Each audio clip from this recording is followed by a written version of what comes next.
하수꾼 새벽 기도회입니다. 5월 10일 금요일입니다.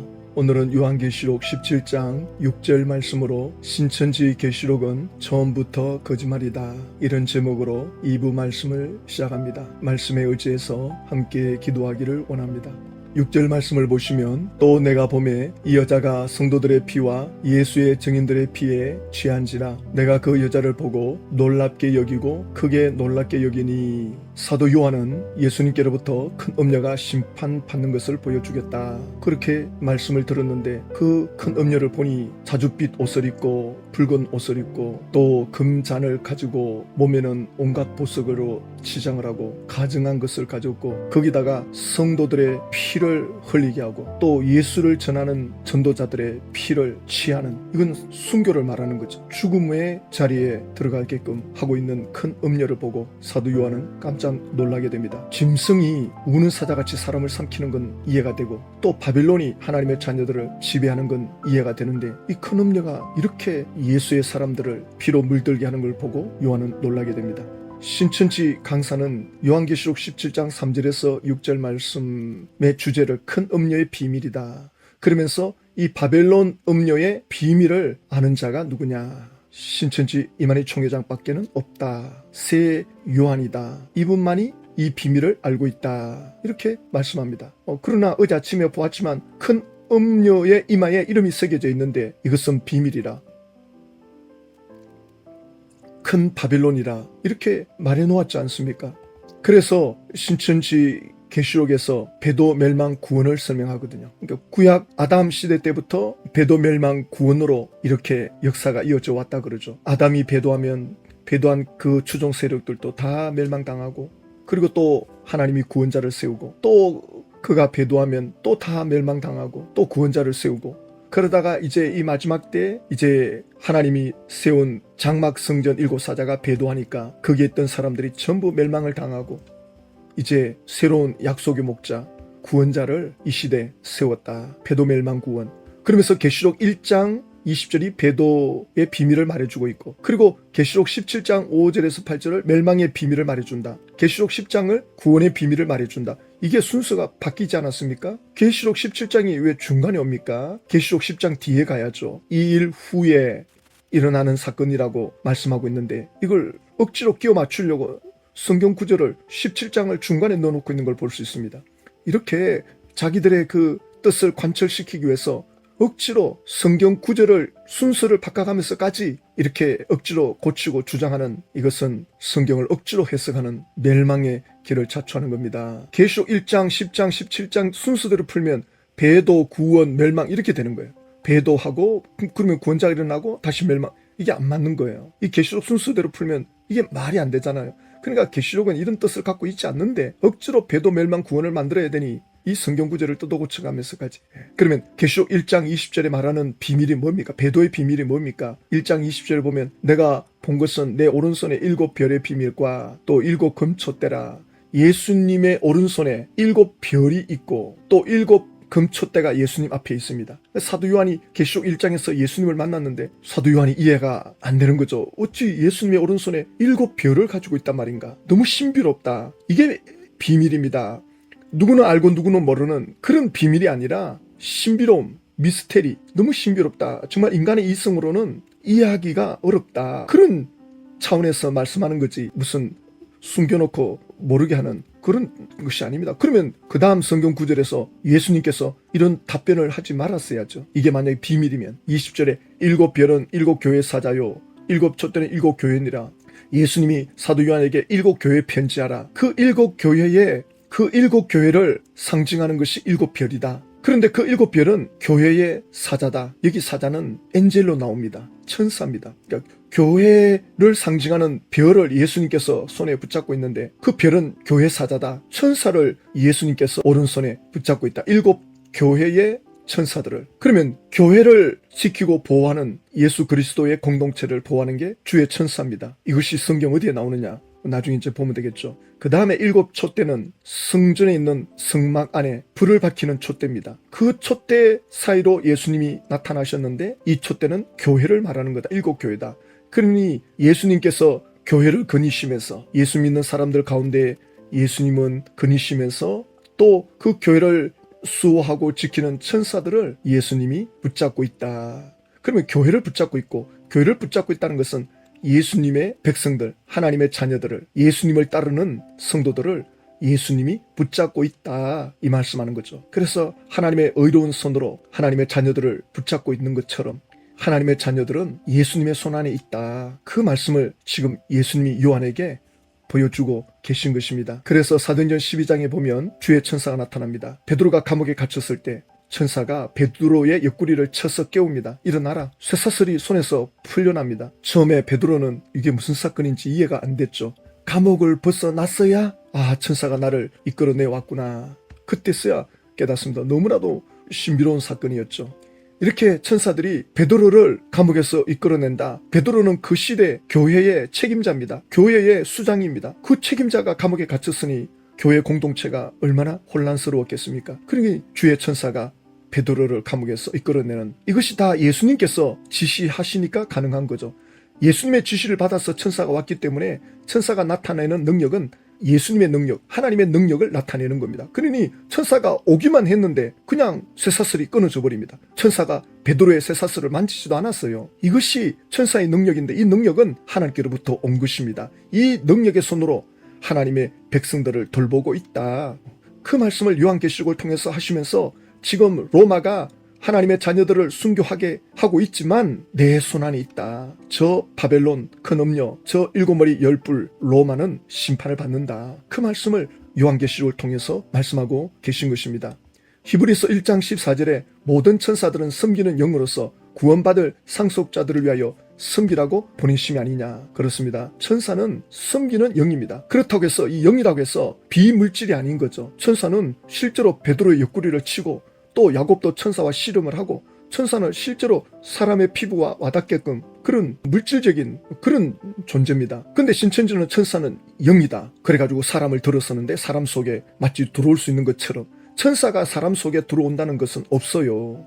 타락한 천사가 귀신이 되어가지고 악령이 돼가지고 사람 속에 들어온다는 것은 성경에 나와 있습니다. 하나님의 자녀들 속에 들어오는 건 거룩한 성령님이십니다. 하나님이신 성령님이 하나님의 자녀들 속에서 역사하신다고 말씀하고 있지, 악령이 하나님의 자녀들 속에, 또 천사가 하나님의 자녀들 속에 들어오는 차원으로는 말씀하고 있지 않습니다. 천사는 하나님의 자녀들을 섬기라고 보내심을 받은 예수님의 수종드는 심부름꾼입니다. 요한계시록 10장 7절에 보면 일곱째 천사가 소리를 내는 날 그의 나팔을 불려고 할 때에 하나님이 그의 종 선지자들에게 전하신 복음과 같이 하나님의 그 비밀이 이루어지리라 하더라.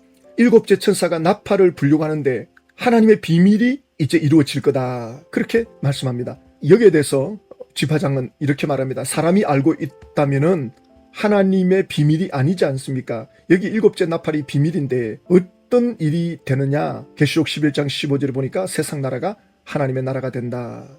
그러면서 천국 하면 죽었으면 가는 줄 알았는데 이 세상 나라가 하나님의 나라가 된다는 것입니다. 그것이 계시록 11장 15절에 나옵니다. 그러니 죽어서 가는 천국, 그 시대는 이제 끝났고 신천지가 오면서 이제는 여기에 천국이 임하기 때문에 이제는 죽음을 맛보지 않아도 된다. 이제는 여기서 바로 천국으로 들어간다. 이 땅에 천국이 이루어지기 때문에 신천지 안에 들어와 있으면 천국을 들어가게 된다. 그래서 신천지 교주가 사망하면 안 되는 것입니다. 신천지 계시록은 신천지 약속의 목자가 사망하면 안 되는 걸로 돼 있죠.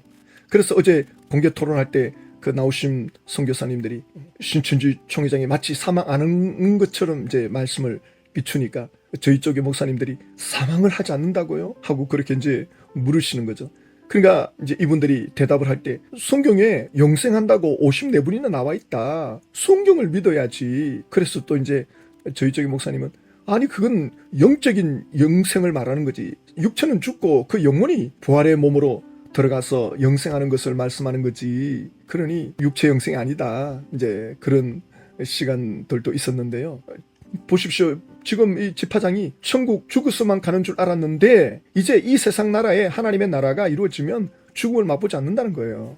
이 강사들이, 지파장들이 이렇게 말씀해 놓았지 않습니까? 그럼 만약에 총회장이 세상 떠나면 끝나는 거 아닙니까? 제가 그래서 어제 마무리하면서 각각의 일분을 한번 말하면서 마무리합시다 할 때 제가 그렇게 말했습니다. 여러분들이 지금 말씀하고 가르치는 거는 전부 신천지 총회장님한테 배운 거다. 그렇지 않습니까? 총회장님한테 배워서 계시록을 다 지금 말씀하고 있는 거 아닙니까? 그런데 신명기 18장에 선지자가 하나님께로부터 받았다고 하는데 정음함도 없고 성취가 없으면 그는 하나님께로부터 받은 것이 아니다. 그를 두려워하지도 마라. 그렇게 말씀하셨는데 신천지 총회장님이 계시록 말씀을 가지고 예언한 것 중에 지금까지 성취된 것도 없고 앞으로 또 18장 이후를 말씀해 놓았지만 만약에 성취되지 아니하면 이건 전부 거짓말이 됩니다. 이건 정말 사기판이 되는 겁니다. 그러니 성경이 가짜라 하지 마시고 예수님을 믿으셔야 됩니다. 저는 그렇게 1분을 마지막을 그렇게 했습니다. 앞으로 어떻게 또 진행될지는 모르기 때문에 그렇게 찬스로 활용을 했는데 계시록 11장 15절에 일곱째 천사가 나팔을 불매 하늘의 큰 음성들이 나서 이르되 세상 나라가 우리 주와 그의 그리스도의 나라가 되어 그가 세스토록 왕노릇 하시리로다. 계시록 11장 15절을 읽고 또 강사가 이렇게 말합니다. 세상 나라가 하나님의 나라가 된다는 비밀입니다. 지금까지 우리는 하나님의 나라 하면은 죽어서 가는 나라로 생각했는데 일곱째 천사가 나팔을 불 때 생명이 왕노릇 하는 하나님의 나라가 된다는 것입니다. 신천지 분들이 하나 놓치고 있는 것은 지금 세상 나라가 하나님의 나라가 된다, 뭐 죽음을 맛보지 않는다, 영생한다, 이게 전부 다 미래 시제잖아요. 미래 일어날 일이잖아요. 과거에 이런 예가 없잖아요. 그러나 우리 기독교는 이미 과거에 다 성취된 것을 믿고 있습니다. 다 이루어진 걸 믿으니 확실하잖아요. 그러나 신천지는 아무것도 이루어진 게 없어. 앞으로 이루어져야 돼. 그러니 불안한 거예요. 뭔가 그들 마음속에 불안함이 있고 두려움이 있는 거예요. 믿으면서도 아직 이루어지지 않았으니까.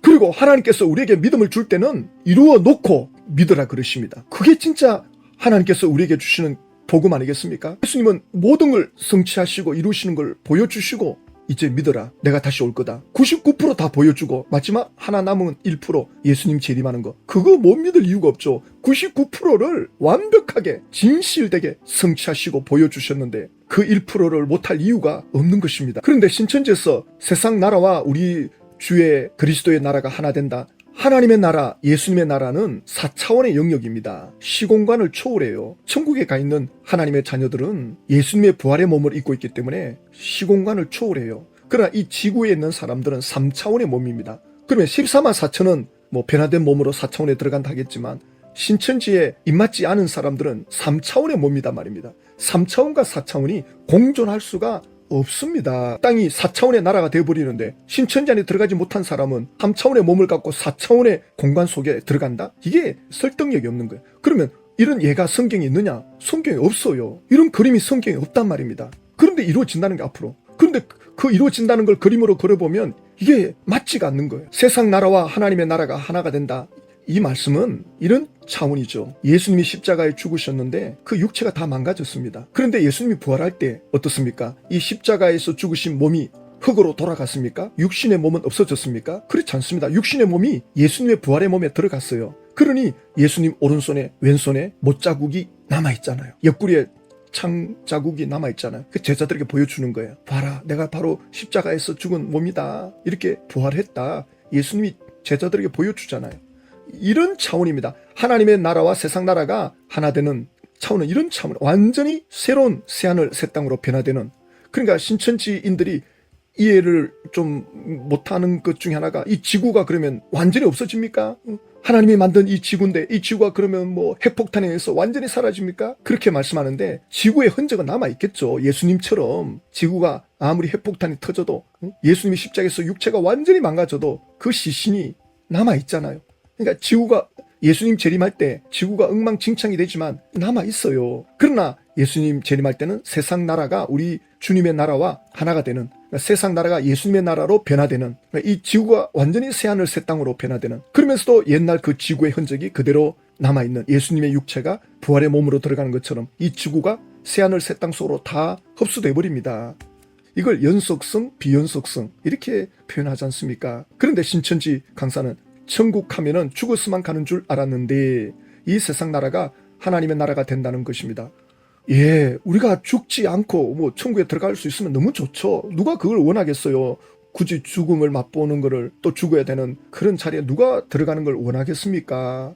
그러나 이미 한 번 죽는 건 정해진 법인데 그렇게 이미 우리 인간은 죄값으로 그렇게 죽고 예수의 은혜로 다시 부활의 몸으로 변화되게끔 하나님께서 약속해 주셨는데 하나님의 약속의 말씀을 따를 수밖에 없지 않습니까? 아무리 내가 죽음을 맛보지 싶지 않아도 어쩔 수 없는 겁니다. 그러니까 그 간절한 마음은 이해가 되지만 그렇다고 해서 내 뜻대로 성경을 마음대로 풀어가지고 안 죽을 것처럼 그러면 안 되는 거죠. 그래서 4차원이 3차원 이 세상에 내려와가지고 마치 영원히 살 것처럼 그럼 만약에 이게 이루어지지 아니하면 어떻게 되겠습니까? 신천지 교주가 계시록 17장까지 이루어졌다 그러잖아요. 17장까지 성취됐다 그러는데 지금 이 사건이 계시록 11장에 나오거든요. 세상 나라가 하나님의 나라로 변화되는 이것이. 그럼 이게 성취가 되었습니까? 예수님이 세세토로 왕노로 타시리로다 11장에 이렇게 말씀했는데 이게 과연 성취가 되었습니까? 그렇게 물어보면 그거는 아직 진행 중이고 아니 그러면 진행 중이면 여기다가 성취됐다 말씀을 하면 안 되죠. 그러면 막 이거를 뭐 복잡하게 설명합니다. 어떻게 쓴지 이걸 막 끼워 맞추려고. 아니 신천지 교주가 잘못 말한 거예요. 지금 신천지 교주가 정말 실수한 겁니다. 급하니까 그 코로나 때 너무 급박하게 돌아가니까 발등에 불이 떨어지니까 계시록 10장까지 성취됐다고 하면 선포한 겁니다. 수습을 못하는 거예요.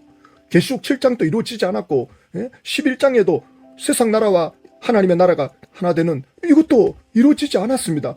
그러면 그거는 곧 이루어진다 그래요. 곧 이루어지면 이 말씀을 하면 안 되는 거죠. 17장에서. 그러니까 이제 어떻게 쓴지 신천지 분들은 총회장을 두둔해야 되니까 억지로 막 말을 만들어야 되고 안 되면 이제 다른 주제로 넘어가 버리고 그런 안타까운 상황에 지금 직면해 있지 않습니까?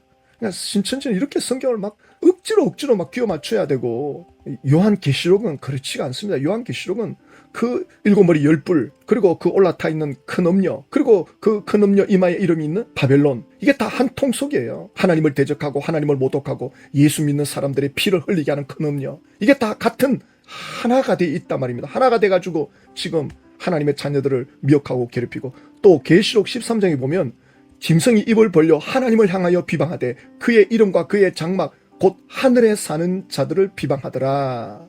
천국 간 백성들을 비방하고 천국 간 거 보았느냐 이런 식의 비웃는 거죠. 그러면서 7절에 이 짐승이 권세를 받아가지고 성도들과 싸워 이기게 되고 짐승이 이겨요. 큰 음녀가 예수 믿는 사람들을 피를 흘리게 해요. 각 족속 백성 방언 나라 전 세계 모든 하나님의 자녀들을 이 짐승이 싸워서 이기기도 한다는 거예요. 그러나 나중에 심판받잖아요. 17장에 오면 짐승도 심판받고 큰 바벨론도 심판받고 큰 바벨론은 16장에서 심판받고 또 큰 음녀도 심판을 받고 이기는 것 같지만 13장에서는 이기는 것 같지만 16장 17장 오면 다 심판을 받아요.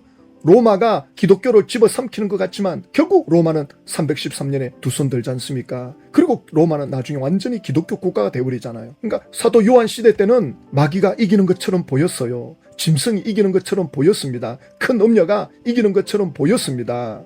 지금 신천지가 잘 나가는 것처럼 대단한 일을 하는 것처럼 오늘날 한국교회를 신천지가 집어삼킬 수 있을 것처럼 설치고 큰 소리를 하고 있지만 신천지 교주가 예수님 믿어도 구원이 없다. 이제 신천지로 와야 된다. 이제 재림의 때다. 그래서 거기 미혹돼 간 사람들은 진짜 그게 대단한 것처럼 같지만 아무것도 이루어지지 않는 그저 모래성 같은 결과가 될 것입니다. 신천지 교주가 세상을 떠나면 이제 이 모든 것들이 거짓으로 드러나고 판명이 될 것입니다. 그런데 제가 어제 전라도 광주에 있는 참빛교회 유일한 목사님하고 통화를 했는데 제가 어제 공개 토론한 이야기를 잠깐 했어요.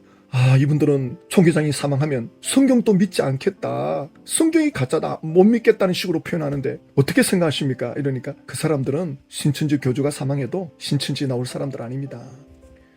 그럴 것 같아요. 어차피 이판 사판 다 끝났으니 그냥 신천지에 남아있는 거예요. 이건 정말 안 됩니다. 이건 지옥 갑니다.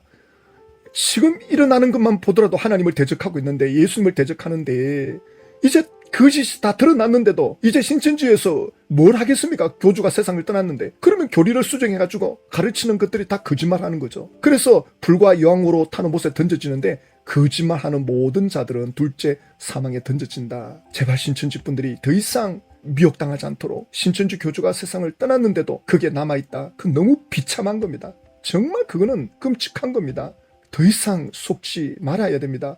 그래서 우리는 신천지 분들을 만나면 복음을 전해줘야 됩니다. 아직 예수님 재림하지 않았다. 신천지 교주가 사망하면 이거 다 신명기 18장 말씀대로 하나님께로부터 받은 게 아니다. 귀신의 가르침이다. 예수님께로 돌아오셔야 된다. 우리는 간곡히 말해줘야 됩니다. 그러면 신천지 교주가 사망하면 가짜로 드러나는 것 아닙니까?